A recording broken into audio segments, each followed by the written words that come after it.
Bab 1051. Phobos dan Deimos, yang telah mengawasinya dengan mata haus darah sebelumnya, mulai gemetar setelah mereka melihat tindakan Zeke. Teror merinding ke wajah mereka. Sarung tangan putih mengingatkan mereka dari memori lama. Saat itu, mereka memiliki membunuh semua orang yang berdiri di jalan mereka. Bahkan militer berdiri tidak ada kesempatan melawan mereka. Beberapa saat kemudian, seorang pria muncul besar marsal. Dengan kurang dari 5 bergerak, Agung Marsekal telah membuat mereka ingin sungguh-sungguh untuk kematian yang cepat. Kenangan itu masih segar di benak mereka. Sebelum Marsekal Agung bergerak, dia telah mengenakan sepasang sarung tangan putih dengan segala ketenangan. Di depan mereka, pria itu, terlepas dari cara dia mengenakan sarung tangan atau cara dia memandangnya, persis seperti Marsekal Agung. Apakah dia Marsekal Agung? Di dunia ini, hanya Marsekal Agung yang mampu menghabisi mereka dengan satu pukulan. Sarung tangan putih adalah mimpi buruk mereka. Meskipun kehilangan akal, mereka ingat bahwa musuh terburuk mereka mengenakan sarung tangan putih. Tidak mungkin bagi mereka untuk tidak merasa takut.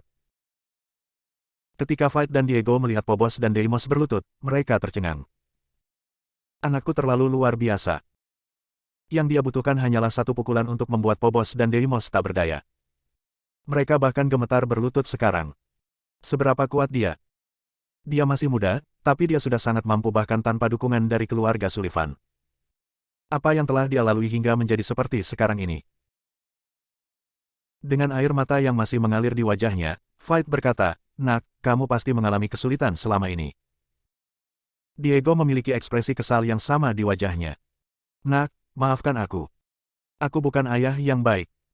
Aku tidak cukup mampu untuk melindungimu."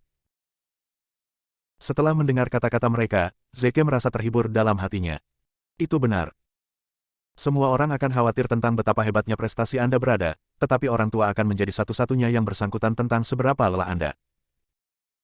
Lacey berlari ke arahnya dan dengan lembut menyentuh buku-buku jarinya. "Apakah itu menyakitkan?" Zeke tersenyum padanya. "Bukannya kamu tidak tahu aku telah menambahkan baja ke tinjuku?" Lacey sering bercanda bahwa Zeke memiliki baja di lengannya. Diam. Ketika Lacey menyadari bahwa Zeke baik-baik saja, dia menghembuskan napas lega. "Zeke, Anda mengejutkan mereka dengan satu pukulan. Apakah itu berarti mereka masih rasional?" Baru setelah Lacey diingatkan, Zeke menyadari ada yang tidak beres. Keduanya seperti binatang, mereka tidak akan memiliki rasionalitas yang tersisa.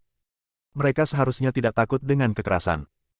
Mereka seharusnya menjadi semakin ganas dari waktu ke waktu. Tunggu. Saya pikir mereka baru mulai merasa takut setelah mereka melihat saya memakai sarung tangan putih saya. Mengenakan sarung tangan putih adalah kebiasaan Marsekal Agung sebelum menyerang. Apakah mereka mengenali saya sebagai Marsekal Agung dan mulai takut secara naluriah? Zeke dengan cepat melangkah untuk menyingkirkan rambut mereka dari wajah mereka sebelum memperhatikan mereka dengan baik. Phobos dan Deimos tetap gemetar. Mereka tidak berani melawan Zeke sama sekali. Meskipun mereka cacat, Zeke mengenali wajah mereka.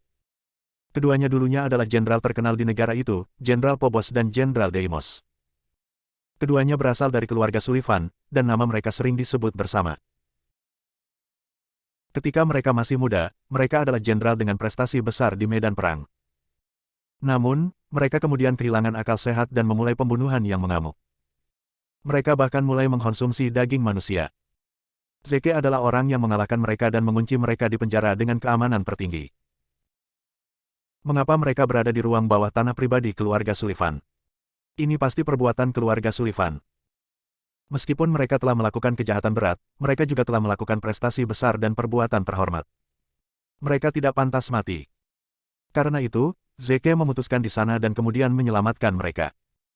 Bab 1052. Jika dia mengirim mereka ke ruang Cygnus, mereka mungkin bisa memulihkan rasionalitas mereka dan terus menegakkan perdamaian di Rahasia. Jika mereka tidak bisa, dia akan mengirim mereka untuk tinggal di panti jompo khusus selama sisa hidup mereka. Zeke bergumam, "Ikuti aku. Aku tidak akan membunuhmu." Keduanya tetap berlutut, tidak bergerak. Dengan satu tangan melingkari tangan Diego, Fight berjalan mendekati Zeke. Dia mengambil sapu tangannya dan dengan lembut mengusap kotoran dan keringat dari dahi Zeke ini. "Zeke, kamu pasti sangat menderita selama ini. Selama ini, kami mengabaikanmu dan bahkan mengirimmu ke penjara, tapi itu demi kamu." Zeke menyela, jangan khawatir. Aku sudah menemukan kebenarannya. Jika bukan karenamu, aku mungkin tidak hidup sekarang. Aku tidak menyalahkanmu untuk itu. Entah bagaimana, dia tidak bisa memaksa kata-kata ibu dan ayah dari tenggorokannya. Mereka adalah kata-kata terlalu suci untuk dia. Untuk saat ini, ia belum bisa menerima kenyataan. Apa yang dia katakan membuat Fight dan Diego semakin kesal. Tidak ada yang lebih mengerikan di dunia ini daripada seorang anak yang tidak bisa menerima cinta orang tuanya. Kesedihan dan ketegangan diisi atmosfer. Pada akhirnya, Lacey adalah satu untuk memecah keheningan. Dia memperkenalkan diri, halo, saya tunangan Zeke ini, Lacey Hinton. Aku tidak tahu apa yang terjadi, tapi aku harus berterima kasih. Terima kasih untuk melahirkan Zeke. Terima kasih untuk membiarkan dia berada di sisiku. Baik Fight maupun Diego memandang Lacey dengan ekspresi gembira. Mereka puas dengannya, terlepas dari penampilan, temperamen, atau sikapnya. Kemudian, Fight dengan hati-hati melepas gelang batu permatanya dan menyelipkannya ke pergelangan tangan Lacey. Lacey, ini adalah gelang keluarga Sullivan yang diturunkan kepadaku. Sekarang, aku memberikannya padamu. Dengan kata lain, dia melihat Lacey sebagai menantu perempuannya. Awalnya Lacey kaget dan malu menerimanya, tapi dia menerimanya setelah melihat Zeke mengangguk. Mari kita pergi, Zeke bergumam, mari kita pergi ke rumah pertama. Oke. Dan, mereka berjalan keluar dari ruang bawah tanah. Saat Diego bersikeras untuk memegang tangan Fight, keduanya berakhir di belakang kelompok.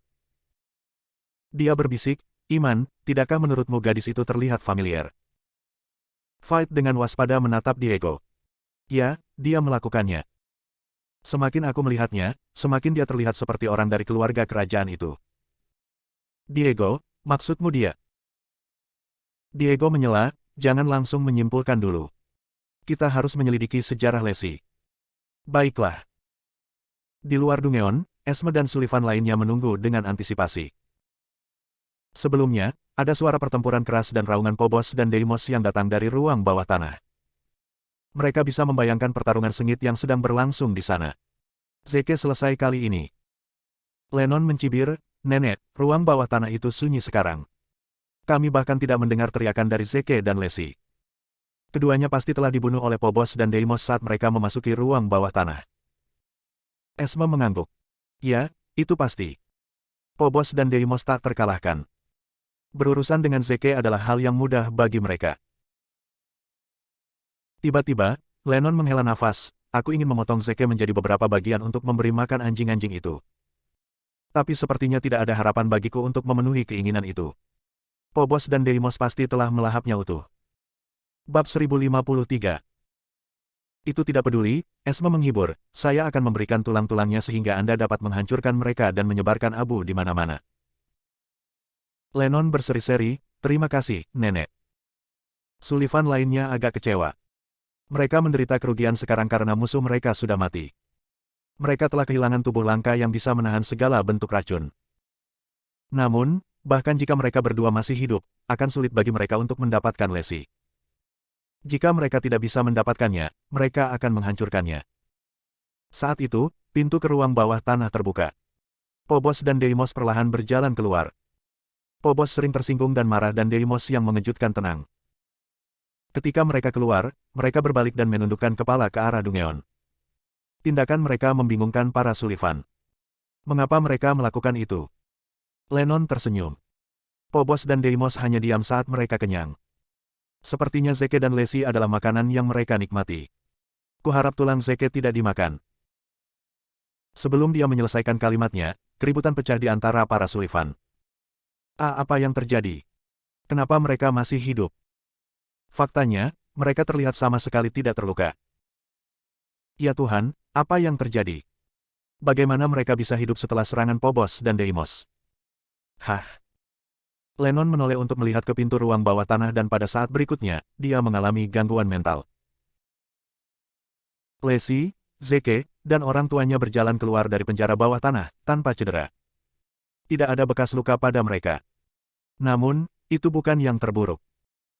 Pemandangan yang paling menakutkan adalah bahwa Phobos dan Deimos masing-masing berada di satu sisi Zeke saat mereka menundukkan kepala mereka dengan patuh. Seolah-olah mereka adalah pelayannya. Saat itulah keluarga Sullivan menyadari bahwa tindakan Phobos dan Deimos sebelumnya adalah sikap hormat untuk menyambut Zeke keluar dari penjara bawah tanah. Pada saat itu, para Sullivan tercengang. Beberapa bahkan mulai bertanya-tanya apakah mereka berhalusinasi. Apakah Zeke menaklukkan hati Phobos dan Deimos? Bagaimana itu mungkin? Dia hanya bajingan. Esme tergagap, apa yang terjadi? Zeke, apa yang kamu lakukan pada Phobos dan Deimos? Zeke berbalik untuk menatapnya dan tiba-tiba menghela nafas. Aku memberimu kesempatan untuk keluar dari sini hidup-hidup. Bukan saja kamu tidak menghargainya, tetapi kamu bahkan mencoba membunuh kami menggunakan Phobos dan Deimos. Lupakan saja. Karena kamu bersikeras untuk mati, aku akan memenuhi keinginanmu. Secara alami, Zeke tidak akan menjadi orang yang bergerak. Dia akan membiarkan jet tempur yang diparkir di dekatnya meledakkan seluruh keluarga Sullivan. Ayo pergi. Dengan Zeke memimpin, mereka pergi. Esme berteriak, berhenti di sana. Aku bisa melepaskanmu, tapi Phobos dan Deimos harus tetap di sini. Phobos dan Deimos adalah penjaga keluarga Sullivan, dan mereka adalah senjata mereka untuk keadaan darurat. Jika mereka dibawa pergi, keluarga Sullivan akan menderita kerugian yang luar biasa karena mereka adalah asuransi keselamatan dan garis pertahanan terakhir. Namun, saat dia menyebutkan nama mereka, kemarahan Zeke tersulut. Dia mengertakkan, Phobos dan Deimos adalah jenderal ulung di masa lalu. Mereka adalah tentara terhormat rahasia. Namun, Anda menyiksa mereka secara tidak manusiawi dan mengunci mereka di penjara bawah tanah. Tindakan Anda tidak termaafkan. Tunggu saja kematian Anda. Sekarang, dia hampir tidak bisa menunggu jet tempur meledakkan Sullivan ke neraka. Ketika Esme menyadari bahwa dia tidak bisa meyakinkan Zeke, dia beralih ke Fight. Fight Sullivan, jika Phobos dan Deimos melangkah keluar dari rumah ini, aku akan menyangkalmu dan menghapusmu dari catatan keluarga Sullivan. Kamu akan dipermalukan. Pikirkan ini baik-baik. Iman ragu-ragu. Bab 1054. Tidak diakui dan dihapus dari catatan keluarga adalah dosa yang terlalu berat untuk pundaknya. Dia menatap putranya lalu kembali ke keluarga Sullivan. Akhirnya, dia mengertakkan gigi dan membuat keputusan. Zeke adalah cucumu, tetapi kamu ingin membunuhnya. Aku tidak ingin tinggal di keluarga yang tidak berperasaan seperti ini. Putranya telah dipermalukan selama bertahun-tahun. Tidak masalah jika dia menanggung dosa untuknya. Kakakmu anak yang tidak berbakti. Pembuluh darah di pelipis Esme muncul. Kamu adalah aib keluarga Sullivan. Kamu pengkhianat. Diego tiba-tiba mencibir, Esme, aku ingin tahu siapa pengkhianat yang sebenarnya.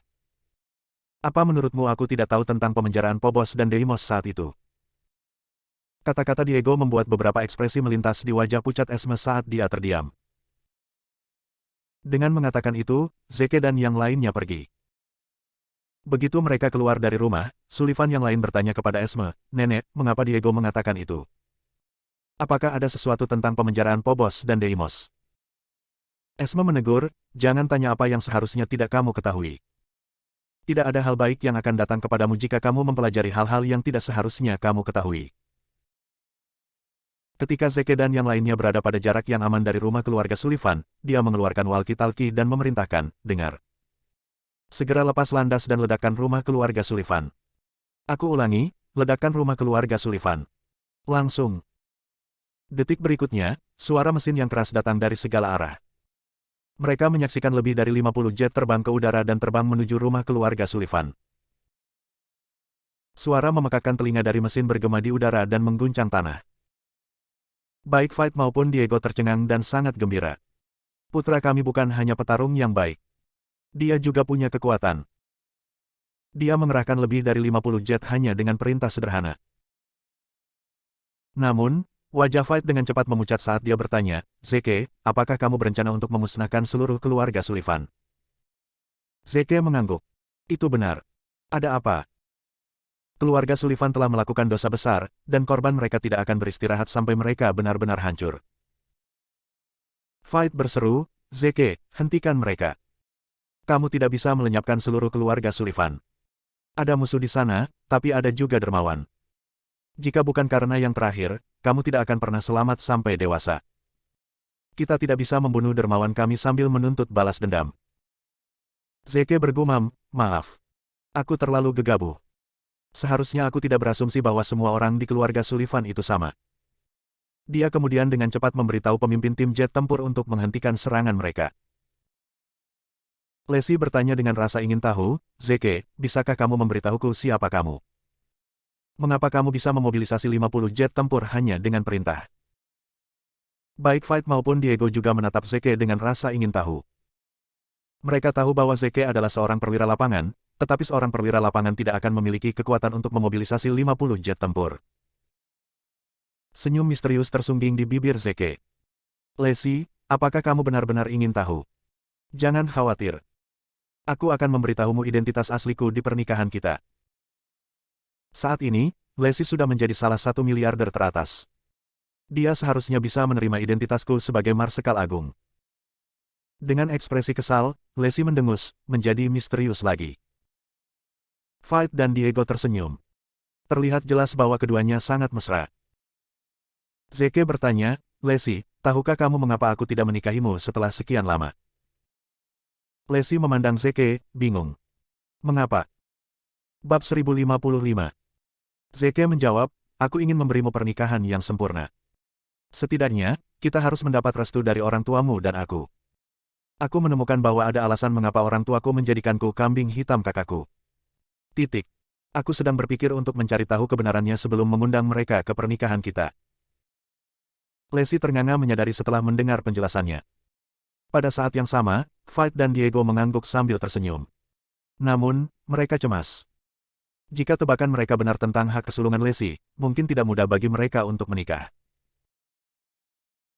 Zeke melanjutkan, Lacey, biarkan orang tuamu datang ke Ateville dan mendiskusikan pernikahan kita dengan orang tuaku. Meskipun Linton Group telah pindah ke Ateville, orang tua Lacey menolak meninggalkan rumah keluarga mereka tetap di kota O'Hare. Mereka harus datang ke Ateville kali ini untuk bertemu orang tuanya. Oke. Lacey segera menelepon Daniel dan Hannah. Saat ini, air mata panas mengalir di mata Fight dan Diego karena kegembiraan mereka. Beberapa saat sebelumnya, Zeke akhirnya mengakui mereka sebagai orang tuanya. Meski secara tidak langsung, mereka puas dengan apa yang mereka miliki.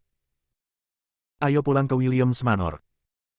Di Williams Manor di Ateville. Setelah kembali dari rumah keluarga Sullivan, Zaka melangkah ke Williams Manor. Saat dia menginjakkan kaki ke dalam rumah, anggota keluarga Williams mulai memaki dan mengusirnya. Untuk mendapatkan posisi kepala keluarga, dia telah menjebak Lucille dan mengirimnya ke penjara.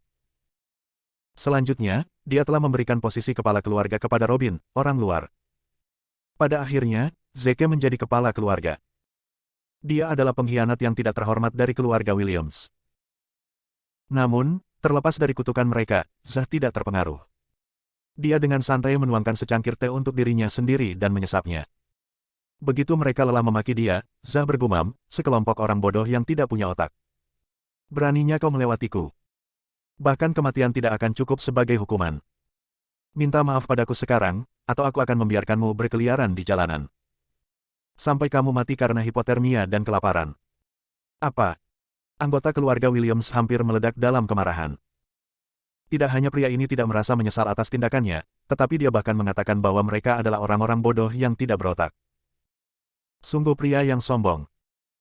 Lucille mengepalkan tinjunya. Penjaga. Tendang pengkhianat ini keluar dari rumah. Dia tidak pernah diizinkan masuk ke sini seumur hidupnya. Segera, beberapa penjaga maju untuk mengejar Zah.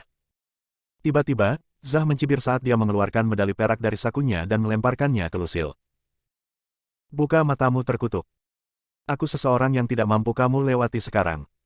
Beraninya kamu mengusirku dari sini. Kamu harus memiliki keinginan mati. Anggota keluarga Williams semua menatap medali perak dengan bingung.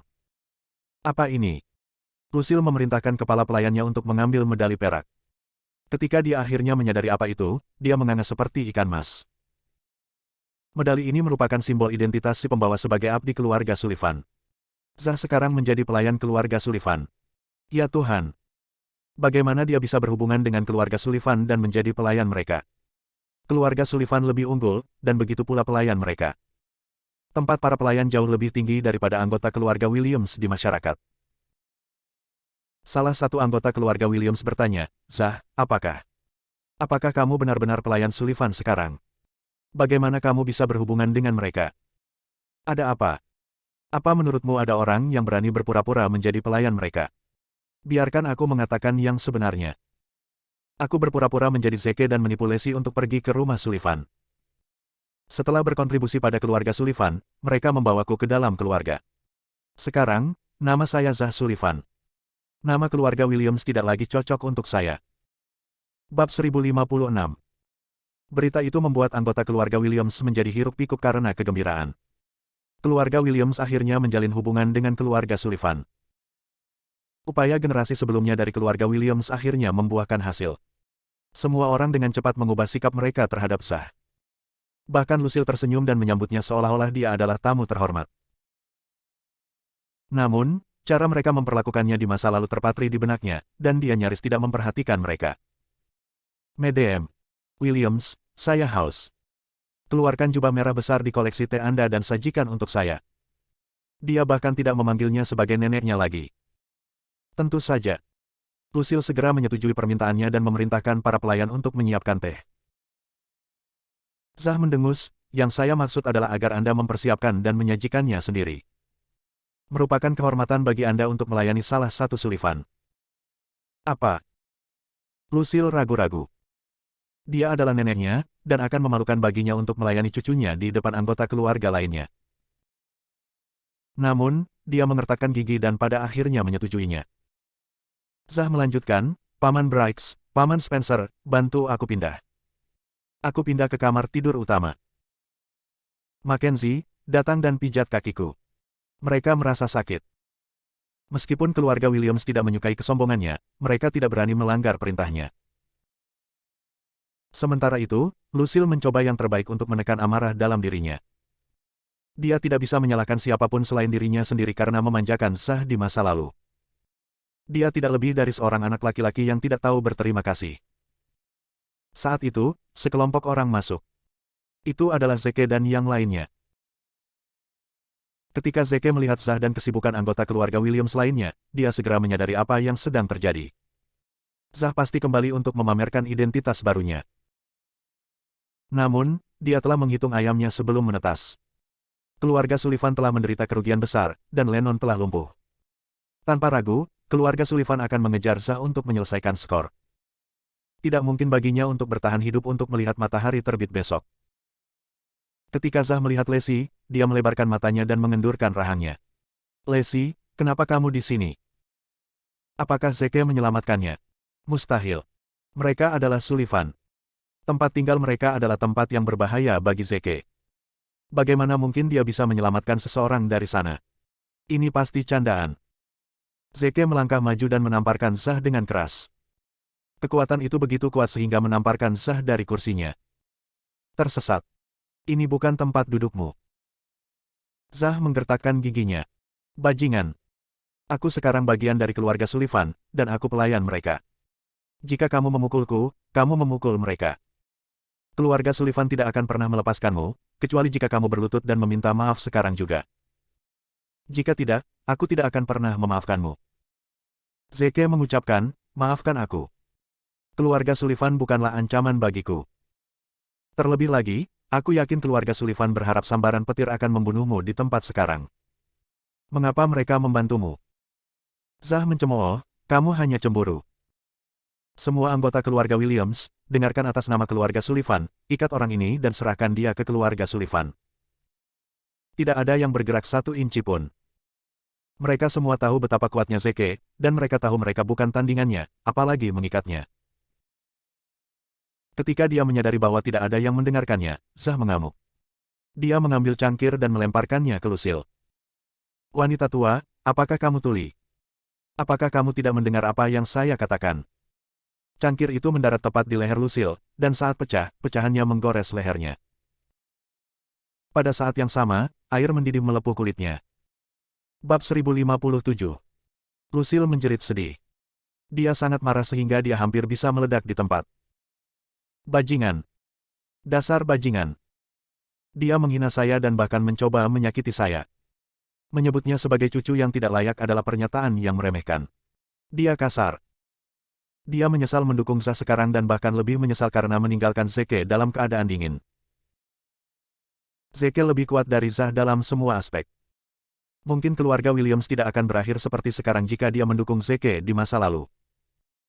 Namun terlepas dari kemarahannya, dia tidak berani menyinggung Zah, karena dia sekarang adalah pelayan keluarga Sullivan. Tepat ketika dia dalam kebingungan, teleponnya berdering. Itu adalah telepon dari keluarga Sullivan. Mengapa keluarga Sullivan memanggilku? Mrs. Williams, sebuah suara memerintah terdengar dari ujung telepon. Saya adalah kepala keluarga dari keluarga kerajaan Sullivan. Saya secara resmi mencopot Zah Williams dari nama keluarga Sullivan dan menjatuhkan hukuman mati padanya. Dia melanjutkan, saya harus menyusahkan keluarga Williams untuk mengeksekusi Zah atas nama keluarga Sullivan. Jika dia tidak mati, keluarga Williams akan dihancurkan. Keluarga Sullivan telah menderita kerugian yang signifikan dan sangat dipermalukan hanya karena Zah telah membawa Lacey ke kediaman Sullivan. Meskipun dia telah melakukan itu atas perintah Lennon, apakah keluarga Sullivan akan meminta pertanggungjawaban pewaris mereka untuk itu? Tentu saja tidak. Oleh karena itu, Zah secara alami menjadi kambing hitam.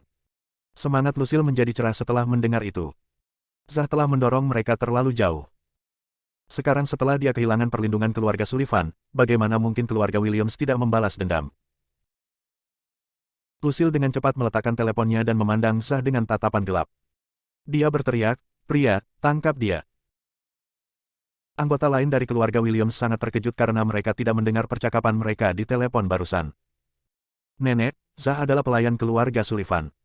Kak, kita tidak bisa main-main dengannya." Dengan jengkel, Zah mengutuk, "Apakah kamu sudah kehilangan akal sehatmu, dasar orang tua bodoh? Apakah kamu tahu apa yang baru saja kamu katakan?" Lucille tersenyum. "Itu adalah kepala keluarga Sullivan yang menelepon saya sekarang. Dia mencabut nama keluarga Sullivan Zah dan menjatuhkan hukuman mati. Dia ingin keluarga Williams yang melaksanakan eksekusi." "Apa? Itu adalah kabar baik bagi keluarga Williams. Mereka lebih suka menyedot keluarga Sullivan daripada menderita penindasan curang dari Zah. Jika diberi pilihan, mereka akan memilih yang terakhir." Tanpa perlindungan keluarga Sullivan, Zah seperti ikan di atas talenan, menunggu untuk dimusnahkan. Bagi Zah, berita ini tidak bisa lebih buruk lagi. Bagaimana bisa keluarga Sullivan mengambil kembali apa yang baru saja mereka berikan padaku dan menghukum matiku? Itu pasti ulah Zeke. Itu palsu. Pasti palsu, bantahnya. "Jangan tertipu, dasar perempuan tua. Pernahkah Anda mendengar tentang scammers? Jelas bukan Sullivan yang menelepon tadi." Lucille memukul tanah dengan tongkatnya dengan marah. "Beraninya kau memanggilku nenek tua saat kau hampir mati. Itu dia. Saya tidak akan membawanya berbaring lagi. Keamanan, bawa dia pergi." Bahkan, sebelum sekuritas itu bisa bereaksi, keluarga Williams sudah mengerumuninya, menjatuhkannya ke tanah dari segala arah. Jeritan sedih Zah bergema cukup lama di halaman Williams Manor sampai dia mulai memohon, "Aku salah, nenek. Ini semua salahku. Tolong selamatkan hidupku. Tolong. Aku adalah cucu kesayanganmu. Kamu tidak bisa melakukannya. Ini padaku." Bab 1058. Lucille terlatih-tatih ke depan dengan emosi yang campur aduk. "Minggir. Aku ingin membunuh bajingan ini sendiri. Kamu bajingan yang tidak tahu berterima kasih, mengapa aku bahkan mendukungmu saat itu? Ini salahku. Aku akan membasmi kesalahan ini hari ini." Keluarga Williams dengan cepat menyingkir ketika Lucille meraih tongkatnya dan mulai memukul Zah. Tapi yang mengejutkan mereka, Zah tiba-tiba melompat, menyandera Lucille dengan belati di lehernya. "Brengsek. Mundur. Kalian semua. Atau aku akan membunuhnya segera." Keluarga Williams tersentak kaget. Pang ini lebih buruk dari seekor anjing. Berani menyandera neneknya sendiri. Memalukan. Lucille mulai menangis. Zah sekali lagi memperbarui pemahamannya tentang kata kasar. Fight dan Diego menghela napas. Zeke dan Zah adalah saudara kembar. Bagaimana mereka bisa begitu berbeda satu sama lain? Ini seperti surga dan neraka. Setelah menyaksikan putranya sendiri menyandera ibunya sendiri, Diego berada di ambang gangguan mental. "Hentikan, Zah." Diego melangkah maju. "Lepaskan nenekmu. Belum terlambat untuk bertobat sebelum menjadi lebih buruk. Percayalah. Maksud saya baik, saya melakukan ini untuk kebaikan Anda sendiri." "Diam." Zah meraung. "Kamu pikir aku tidak bisa mengatakan bahwa kamu telah memikirkan Zeke sepanjang waktu? Kamu hanya tampak baik bagiku di luar. Zeke bajingan. Siapa dia untuk berbagi sumber dayamu denganku? Dia kemudian menggeram, demi kebaikanku sendiri. Siapa yang kamu bercanda? Kamu hanya melakukan ini hanya untuk membuka jalan bagi bajingan itu. Diego mengepalkan tinjunya. Bagaimana saya melahirkan bajingan seperti itu? Fight juga sangat kesal. Ini salah kami karena memanjakan Zah. Dia bahkan tidak memiliki kemampuan kognitif dasar untuk membedakan yang benar dan yang salah sekarang. Tapi dia adalah darah dagingku sendiri. Bagaimana saya bisa melihat dia mengambil jalan yang salah? Dia menatap Zeke dengan tatapan memohon. Hanya Zeke yang memiliki kekuatan untuk menghentikan Zah sekarang. Zeke, yang segera mengerti arti di balik tatapannya, mengangguk dan maju selangkah. Zah, aku menyuruhmu berhenti sekarang. Persetan. Zah menjadi lebih emosional. Kamu hanya anak terlantar. Kamu tidak punya hak untuk berbicara denganku. Ini semua salahmu, dasar brengsek. Kamu telah menghancurkanku berulang kali. Kamu membuatku melakukan ini. Zeke menghela nafas, betapa keras kepala. Diam. Zah menggeram. Aku tidak perlu kamu menceramahiku. Zeke tiba-tiba melangkah maju sebelum Zah bisa menyelesaikan kalimatnya dan muncul di depan matanya dalam sekejap, mengirimnya terbang dengan tamparan. Zah bahkan tidak punya waktu untuk bereaksi, apalagi menusuk Lucille. Namun, belati, secara tidak sengaja, menebas leher Lucille. Itu tidak fatal, tapi ada banyak darah yang mengalir dari lukanya.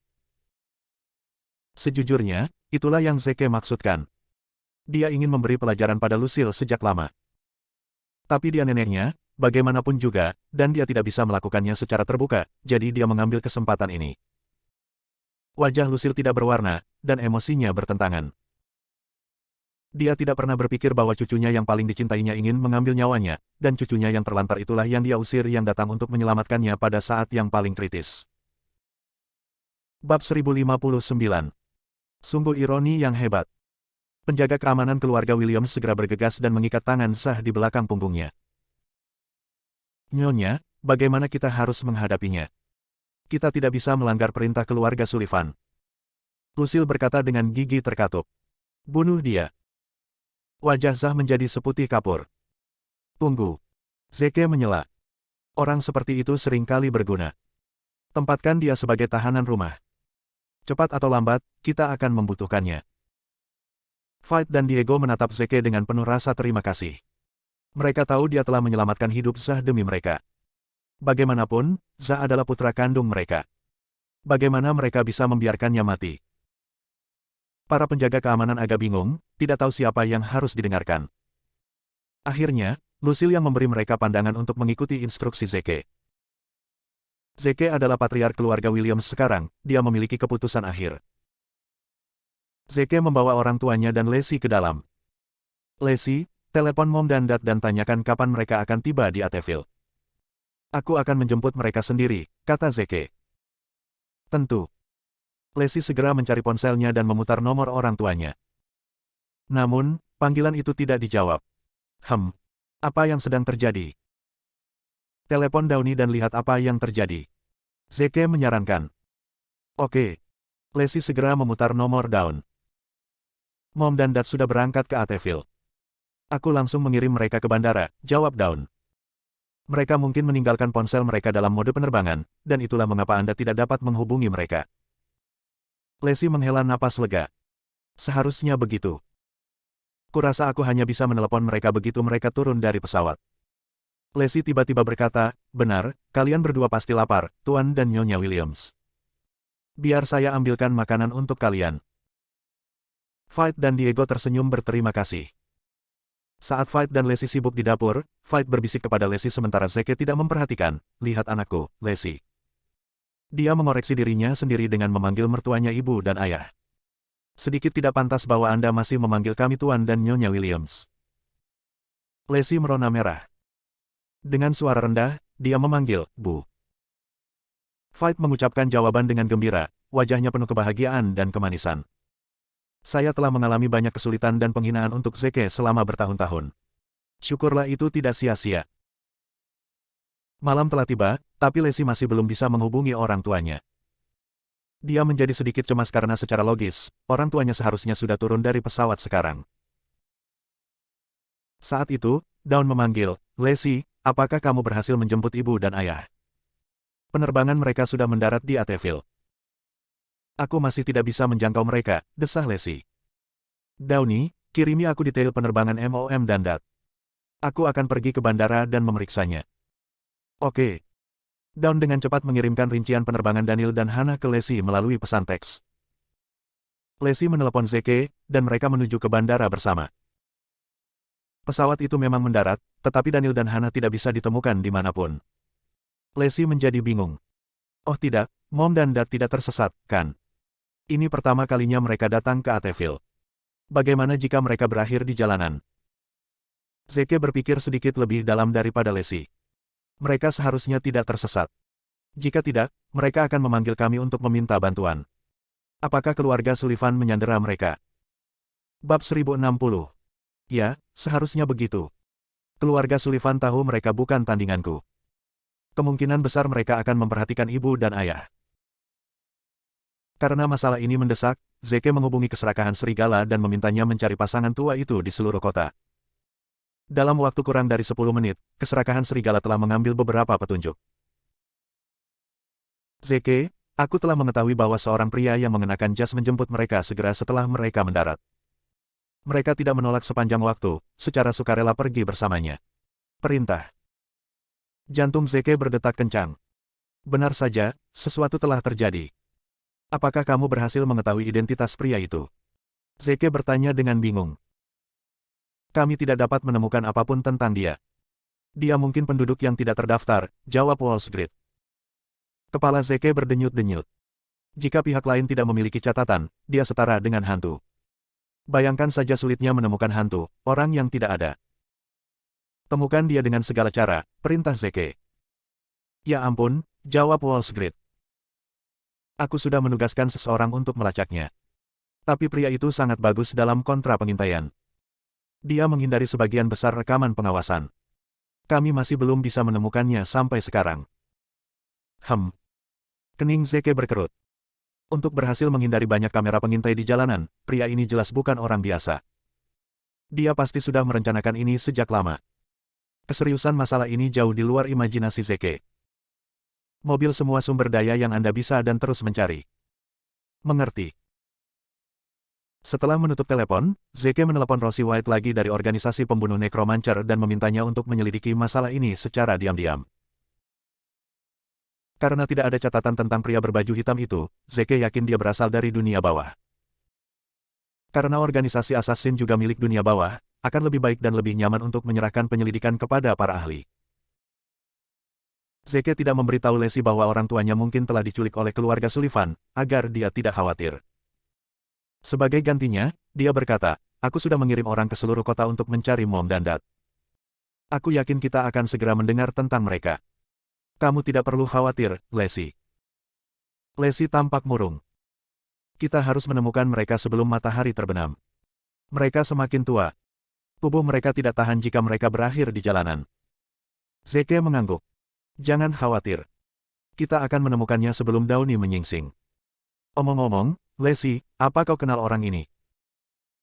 Zeke menunjukkan padanya gambar pria berbaju hitam yang dikirimkan Wall Street kepadanya. Lacey melihat dan berkata dengan heran, mengapa Anda memiliki foto Paman Hun? Perburuan Paman. Pelaku sebenarnya adalah kenalan Lacey. Ini semakin membingungkan. Ini adalah gambar buronan kriminal di internet. Aku menemukannya secara tidak sengaja, kata Zeke santai. Lacey, maksudmu kau mengenalnya? Lacey mengangguk. Ya. Siapa yang tahu Paman Hun akan berakhir sebagai penjahat? Paman Hun adalah kerabat jauh ayahku. Seberapa jauh, Anda bertanya? Mari kita begini. Aku belum melihatnya lebih dari 10 kali sejak aku masih muda. Dia kemudian menambahkan, dia sedikit aneh. Dia selalu berada di dunianya sendiri dan sering berbisik kepada orang tuaku setiap kali dia datang ke rumahku. Dan ada sesuatu tentang matanya setiap kali dia menatapku. Aku cukup takut padanya. Oh, kata Zeke sambil berpikir. Kerabat ayah telah menculik mereka berdua. Apakah ini hanya penculikan dan pemerasan biasa, atau konspirasi yang dikonspirasikan oleh keluarga Sullivan?